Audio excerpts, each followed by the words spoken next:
எவ்வளோ நேரம் உட்காந்து படிக்கிறீங்க அப்படிங்கிறது இம்பார்ட்டன்ட் கிடையாது. எவ்வளோக்கு நீங்கள் மறக்காமல் அந்த கான்செப்ட் வந்து உங்கள் பிரெயினில் இருக்குதோ அதுதான் ரொம்ப ரொம்ப இம்பார்ட்டன்ட். ரொம்ப நாளுன்னு கூட சொல்ல வேண்டாம், ரொம்ப வருஷம் வரைக்கும் உங்களுக்கு வந்து மைண்டில் ஸ்டோர் ஆகும். இந்த ஒரு டிப் வந்து நீங்கள் ஃபாலோ பண்ணிங்கன்னா, இந்த 3 ஸ்டெப் நீங்கள் ஃபாலோ பண்ணிட்டீங்கனாலே யூனிவர்சிட்டி எக்ஸாமுக்கு வரைக்கும் உங்களுக்கு வந்து அந்த லாங் டர்ம் மெமரியில் ஸ்டோர் ஆகிடும். இதுக்குள்ள டெவலப்பிங் த ஹிண்ட்ஸ் அப்படின்னு ஒன்று இருக்கும் இல்லையா, அந்த மாதிரி தான் உங்களோட நோட்ஸ் இருக்கணும். Hello guys, welcome back to Mary stock. So இந்த வீடியோ வந்து யாருக்காக அப்படின்னா, நான் வந்து ரொம்ப ஹார்ட் ஒர்க் பண்ணி படிக்கிற பர்சன்லாம் கிடையாது. ஸ்மார்ட் ஒர்க் பண்ணி கொஞ்ச நேரத்துலேயே எப்படி நான் வந்து அவ்வளோ சப்ஜெக்டையும் வந்து மெமரைஸ் பண்ணி வைக்கிறது அப்படின்னு நீங்கள் கேட்டுக்கிட்டிங்கன்னா உங்களுக்கான வீடியோ தான் இது.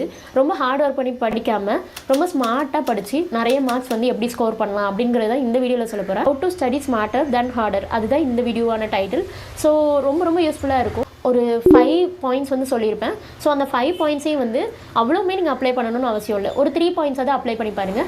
அண்ட் எது ஸ்டார்ட் பண்ணுறதா இருந்தாலும் இன்றைக்கிலேருந்து ஸ்டார்ட் பண்ணுங்கள். அப்படின்னா தான் உங்களுக்கு வந்து ரொம்ப யூஸ்ஃபுல்லாக இருக்கும். அந்த மோட்டிவேஷனல் வீடியோஸில் நீங்கள் பார்க்குறது ஓகே தான், பட் அந்த மோட்டிவேஷனல் வந்து அந்த ஸ்பார்க் எவ்வளோ நேரம் இருக்குது அப்படிங்கிறது ரொம்ப ரொம்ப இம்பார்ட்டன்ட்.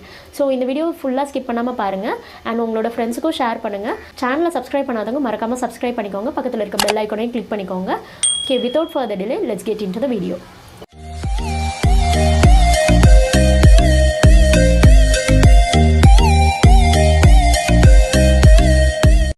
ஃபஸ்ட்டு பாயிண்ட் என்னென்னா, நீங்கள் ஒரு 20 நிமிஷம் படிக்கிறீங்க அப்படின்னா ஒரு ஆக்டிவ் ரீகாலிங் அப்படிங்கிறது உங்களுக்கு வேணும். 20 நிமிஷம் நீங்கள் படிச்சிங்கன்னாலும் அந்த 20 நிமிஷம் உள்ளதை வந்து ஈஸியாக மறைக்கிறதுக்கு வாய்ப்பு இருக்குது. எப்படின்னா, நீங்கள் 1 மணி நேரம் நீங்கள் படித்தாலும் 20 நிமிஷம் படித்தாலும் எப்படினாலும் நீங்கள் மறக்காமல் இருக்கணும். அதுதானே ரொம்ப ரொம்ப இம்பார்ட்டண்ட்டு. நீங்கள் எவ்வளோ நேரம் உட்காந்து படிக்கிறீங்க அப்படிங்கிறது இம்பார்ட்டன்ட் கிடையாது.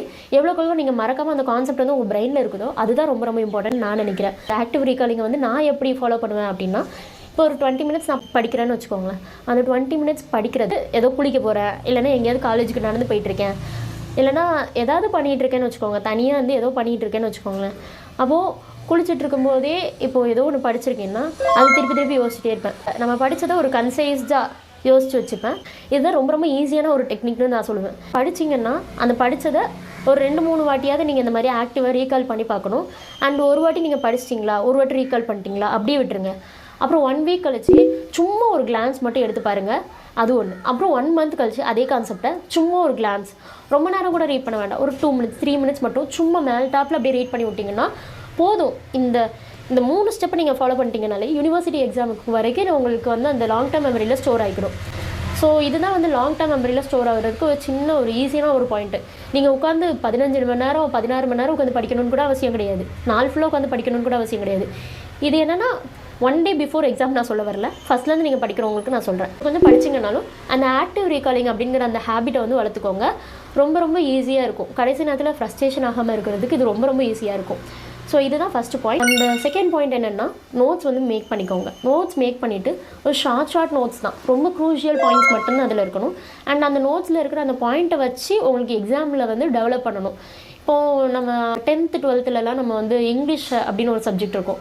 அந்த சப்ஜெக்டில் டெவலப்பிங் த ஹிண்ட்ஸ் அப்படின்னு ஒன்று இருக்கும் இல்லையா, அந்த மாதிரி தான் உங்களோட நோட்ஸ் இருக்கணும். ஸோ அந்த ஹிண்ட் மட்டும்தான் இருக்கணும், லைக் ஒரு சிங்கிள் பாயிண்ட் மட்டும்தான் இருக்கணும். அந்த பாயிண்ட்டை வச்சு நம்ம அந்த டெவலப்பிங் த ஹிண்ட்ஸுக்கு ஒரு பேராகிராஃப் எழுதுவோம் இல்லையா, அந்த பேராகிராஃப் தான் உங்களோட எக்ஸாமில் இருக்கணும்.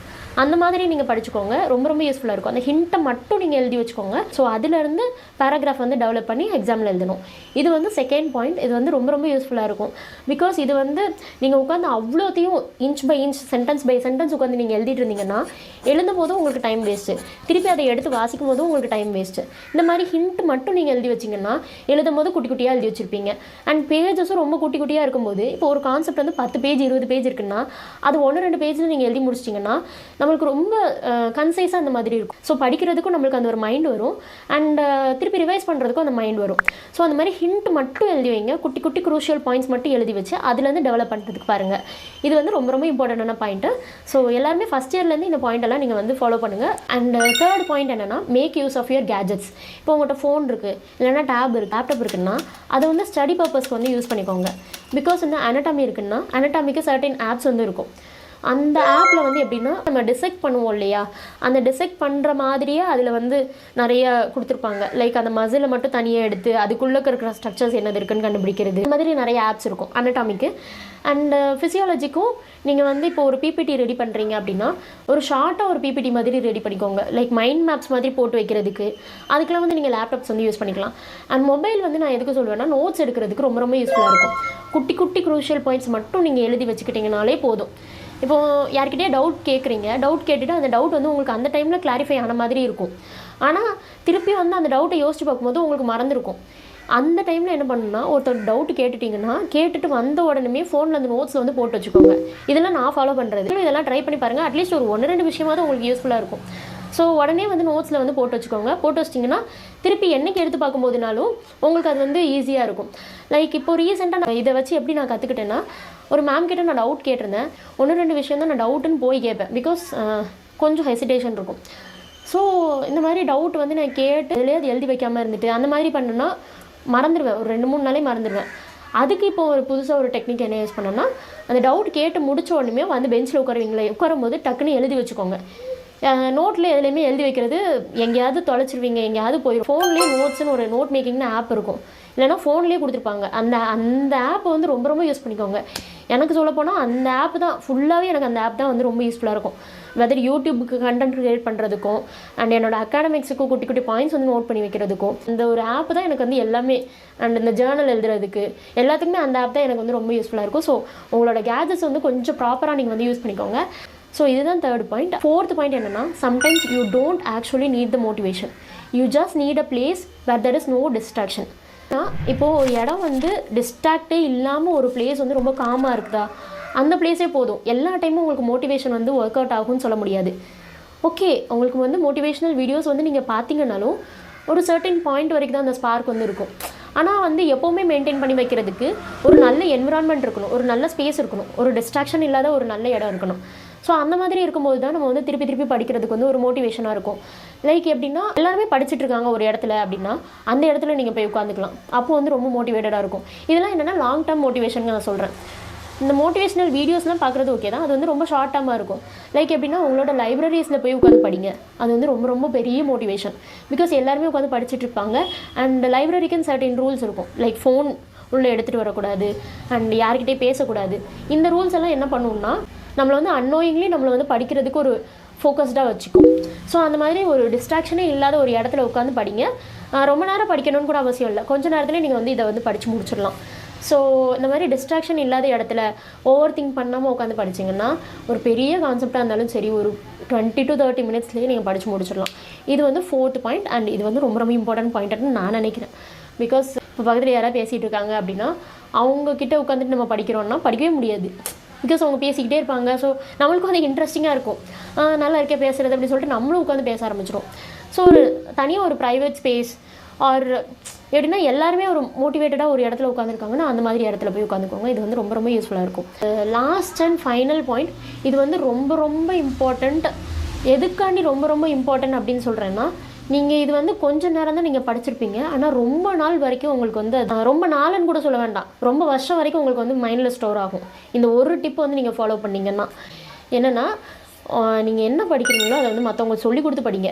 நிறைய பேர் இருப்பாங்க, நான் படித்தது எனக்கு மட்டும்தான் இருக்கணும், வேறு யாருக்கும் அந்த நாலேஜ் வந்து நான் ஷேரே பண்ணிக்கக்கூடாது அப்படின்னு நினைப்பாங்க. பட் அந்த மாதிரி இருக்காதீங்க. இனிஷியல் டேஸில் அப்படி தான் இருக்கணும்னு தோணும் எல்லாருக்குமே. ஆனால் அப்படி இருக்கிறதுனால உங்களுக்கு பெனிஃபிட் கிடையாது, மற்றவங்களுக்கு பெனிஃபிட் கிடையாது. லைக் எப்படின்னா, நம்ம வந்து ஒரு மெடிக்கோஸ். ஸோ எல்லாரோட அல்டிமேட் எய்ம் என்னது, ஒரு பேஷண்ட்டுக்கு ஒரு நல்ல ஒரு ட்ரீட்மெண்ட் வந்து கொடுத்து அவங்கள சரியாகணும், அவ்வளோதான். நம்ம இவ்வளோ நாலேஜ் வந்து கலெக்ட் பண்ணிக்கிறது எல்லாமே எதுக்கு, அந்த ஒரு அல்டிமேட்டான ஒரு ரீசன். ஸோ நான் ட்ரீட் பண்ணி சரியானா என்ன, இன்னொருத்தவங்க ட்ரீட் பண்ணி சரியானா என்ன, அந்த மாதிரி ஒரு மைண்ட் செட் வந்து எல்லாருக்குமே இருந்ததுன்னா இது வந்து ஒரு ஹெல்தி கம்யூனிட்டியாக மாறும் அப்படின்னு நான் நினைக்கிறேன். லைக் எப்படின்னா, இப்போ ஒரு கான்செப்ட் உங்களுக்கு தெரியுது அப்படின்னா மற்றவங்களுக்கு சொல்லி கொடுத்து படிங்க. மற்றவங்களுக்கு சொல்லிக் கொடுக்கும்போது லைக் உங்களோட கிளாஸ்மேட்ஸ்க்கு தான் சொல்லிக் கொடுக்கணும்னு இல்லை, ஜூனியர்ஸ்க்கு சொல்லிக் கொடுக்கலாம். அப்படி யாருமே சொல்லிக் கொடுக்குறதுக்கு யாருமே இல்லை அப்படின்னா ஒரு இடத்துல உட்காந்துக்கோங்க, நீங்களே படிச்சுட்டு நீங்களே உங்களுக்கு சொல்லிக் கொடுக்குற மாதிரி வேறு யாரையோ ஒருத்தர் இமேஜினரி ஒரு பர்சனை வந்து ஞாபகம் வச்சுக்கோங்க. வச்சுட்டு அவங்களுக்கு சொல்லிக் கொடுக்குற மாதிரி நீங்கள் ஏதோ பண்ணிகிட்டே இருங்க. ஆனால் சொல்லி கொடுத்து படிக்கும்போது உங்களுக்கு அந்த கான்செப்ட் ஒரு வாட்டி படித்தா கூட போதும், அது வந்து பல வருஷத்துக்கு உங்களுக்கு வந்து மைண்டில் ஸ்டோர் ஆகிருக்கும். இது வந்து லாங் டேர்ம் மெமரிக்கு ரொம்ப ரொம்ப யூஸ்ஃபுல்லாக இருக்கும். அண்டு கொஞ்ச நேரம் படித்தா கூட போதும். இது வந்து இந்த மாதிரி சொல்லிக் கொடுத்து படிக்கிறது. பிகாஸ் நீங்கள் தனியாக படிக்கும்போது நிறைய டிஸ்ட்ராக்ஷன்ஸ் வந்து வரதுக்கு வாய்ப்பு இருக்குது. ஓவர் திங்கிங் அதெல்லாம் வரதுக்கு வாய்ப்பு இருக்குது. நீங்கள் சொல்லிக் கொடுக்கும்போது அந்த ஆப்போசிட் பர்சனோட டைமே நம்ம வேஸ்ட் பண்ணணும்னு நினைக்க மாட்டோம் இல்லையா? அவங்களோட டைமும் வேஸ்ட் பண்ணக்கூடாது, நம்மளோட டைமும் வேஸ்ட் பண்ணக்கூடாது அப்படிங்கிற ஒரு கான்ஷியஸ் வந்து நம்மளுக்கு வந்துடும். ஸோ அதனால் மற்றவங்களுக்கு சொல்லிக் கொடுத்து படிக்கிறதுனால ரொம்ப ரொம்ப யூஸ்ஃபுல்லாக இருக்கும். அவங்களுக்கும் யூஸ்ஃபுல்லாக இருக்கும், நம்மளுக்கும் யூஸ்ஃபுல்லாக இருக்கும். ஸோ இந்த மாதிரி ஒரு பேத்தோஃபிசியாலஜிலாம் இருக்குன்னா கண்டிப்பாக மற்றவங்களுக்கு சொல்லிக் கொடுத்து தான் படிச்சாகணும். நீங்களாக பேத்தோஃபிசியாலஜி எவ்வளோ தான் உட்காந்து மண்டையில் போட்டு முட்டிகிட்டு இருந்தாலும் கண்டிப்பாக எதுவுமே மண்டைக்குள்ளே ஏறாது. ஸோ இந்த மாதிரி சொல்லிக் கொடுத்து படிங்க, ரொம்ப ரொம்ப யூஸ்ஃபுல்லாக இருக்கும். அண்ட் இதுதான் லாஸ்ட் பாயிண்ட். அண்ட் அவ்வளோதான் இன்றைக்குள்ள வீடியோ. வேறு ஏதாவது வீடியோஸ் வேணுனாலும் கமெண்ட் செக்ஷன் லீவ் பண்ணுங்கள். ஏதாவது சஜஷன்ஸ் ஆர் ஃபீட்பேக் இந்த மாதிரி மாற்றலாம் உங்களோட வீடியோ அந்த மாதிரி கூட நீங்கள் சொல்லலாம். சேனலை சப்ஸ்கிரைப் பண்ணாதவங்க மறக்காமல் சப்ஸ்கிரைப் பண்ணிக்கோங்க. அடுத்த வீடியோவில் பார்க்கலாம். Until then bye bye.